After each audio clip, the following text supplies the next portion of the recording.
Hello and welcome to our live CBS News Minnesota Viking Packers halftime show. WCCO is in Green Bay right now for the big border battle.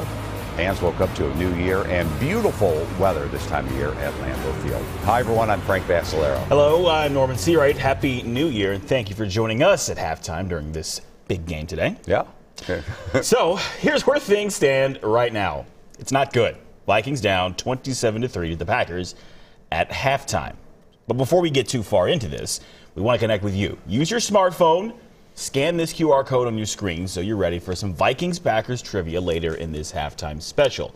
This code will remain on your screen for a little while, or you can log on to WCCO.com/connect. Yeah, fun questions coming up. You know, when it comes to weather, you need a game plan for what's coming next. We're going to kick things over to WCCO meteorologist Mike Augustinak calling a next weather alert for later this week, huh, Gusty? Yeah, this will be the third storm in 3 weeks that will have a major travel impact for us, and this one is going to be both rain and snow with some ice for some of us. Out there right now, it is quiet, and we will take it at 29 degrees. It's not quite as warm as it was at this point yesterday, but it is still pretty nice out there. And as we head through the evening hours, temperatures will fall steadily until about midnight or 2 o'clock in the morning. At that point, we'll see them level off. We'll likely bottom out around 18. And as you wake up tomorrow morning, wind chills hovering between 15 and 20. That is typical for this time of year.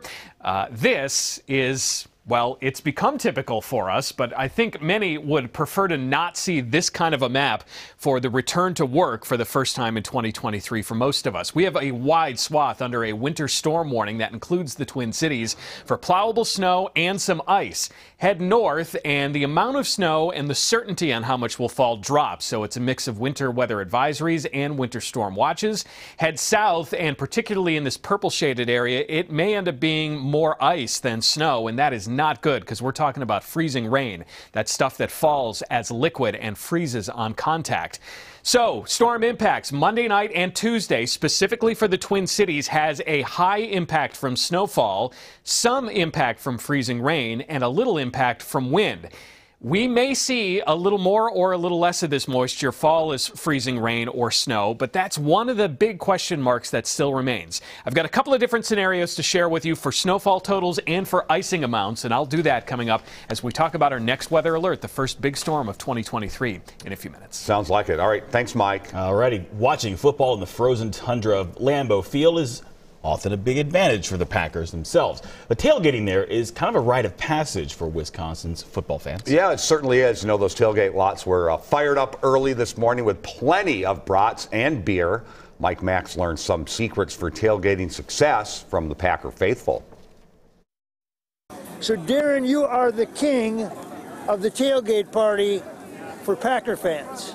I don't know if I'd go as far as king, but I've definitely been up there. Been doing this. What do you got here? So this is our brats. Everyone does brats wrong. Most people boil their brats. You don't boil a brat. Big mistake. Big mistake. You cook a brat first on the grill, and then when you're done with it, you bring it over here and you set it in your beer. You got to use Pabst. Pabst is a good beer, solid beer, and you got your beer, your butter, your garlic.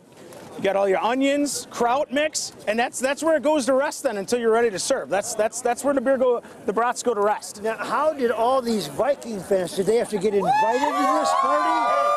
How did they all end up here? All right, so here's how this goes down. Lambeau Field, right there. Hey, come right on over now. there. That's a moment of silence for Lombardi before every game. Lombardi. Sacred ground. As Packer fans, we accept all makes, all kinds of people, even, yes. We bring everybody here. All the buses park here. They come through this tailgate area. Everybody gets something to eat. Everybody has a free drink. They enjoy themselves. That's what it's about. That's why we're here. Yeah. Okay, and this you understand, Darren. Hang on one, bear with me. I need to borrow your hat. Oh! This is what is awarded, you understand, to the division champions. Yeah! That's why you can't wear this. Well, I know, but you know one thing they don't have. What? They don't have these. They don't have a ring. I mean, we don't play for championships. That's cool. That's great. But we play for trophies. If it ain't a Super Bowl, you're not interested. No, yeah, that's cute. That's cute. The Super Brat from Lambeau, the show. That's where it's at. Fun time. And sadly, that might be the highlight for some Vikings fans because so far the story of the game, nothing going the Vikings' way. It's not great. We have just a lot of data to show you here from today's game. Kirk Cousins is having a hard time finding open receivers. The Packers defense has locked up Justin Jefferson. Coverage has become tight enough, Frank, that his leading target is T.J. Hockenson and his most productive target, Dalvin Cook. So Cousins rushed himself for 19 yards. He's thrown for 94 yards and 2 interceptions, 11 completions on 22 attempts. Yuck. Aaron Rodgers is doing much better. He's got 81 yards passing, which is not a lot, but he does have that 1 TD. And we'll look again at Justin Jefferson. As we just said, the Pack has locked him up. Jair Alexander taunting him with it. He's had all those targets, 4 of them, and no receptions. Yeah, so it's far. amazing. Dalvin Cook's had a pretty anemic day rushing. However, he has been used on a few screen passes, and they've had some decent effect there, so we hope that continues. Yes, and T.J. Hockenson, as we mentioned, the top Vikings target today, out of necessity, really. And tight ends, that's why you have them. They do these things well. He's been targeted 8 times with 4 catches for 32 yards. Now, this game is coming down to defense and special teams. The Packers kickoff return unit enabled Keyshawn Nixon to take the ball out of the end zone on a kickoff and go 105 yards to score the day's first touchdown. And then with Cousins out of options, Green Bay's defense forced him to pass to a covered T.J. Hockenson. That was his first interception of the day. That ended up run back 75 yards by Darnell Savage for another touchdown. And the Vikings special teams gave the offense their best chance to score early in the first quarter. Josh Metellus blocked the Packers' punt, but then settled for a field goal in that first quarter. So no touchdowns yet from the Vikings. No, and a couple missed field goals as well. Not great. I mean, they went wide. It's been tough. Yeah, Packers are dominating. But maybe that's the recipe, right? And we'll come back and have another phenomenal second-half comeback. You can't win in the playoffs like that, Frank. Well, good things these aren't the playoffs. Not yet. Earlier, we mentioned we'd have some game day trivia for you, so scan that QR code on your screen to connect with us. Yeah, now when it comes to regular season matchups, which team has more victories? Do the Packers lead the Vikings, or do the Vikings lead the Packers, or are the teams actually tied? Use that QR code to get to WCCO.com/connect and punch in your guess. We're going to share the answer in a few minutes and have more questions as well. Well, the stats tell the story of the game, but how do the fans feel about how things are going so far? Well, Kirsten Mitchell is live at Tom's Watch Bar in downtown Minneapolis. Kirsten, what are we hearing there? Probably less Skol and more Go Pack Go, right?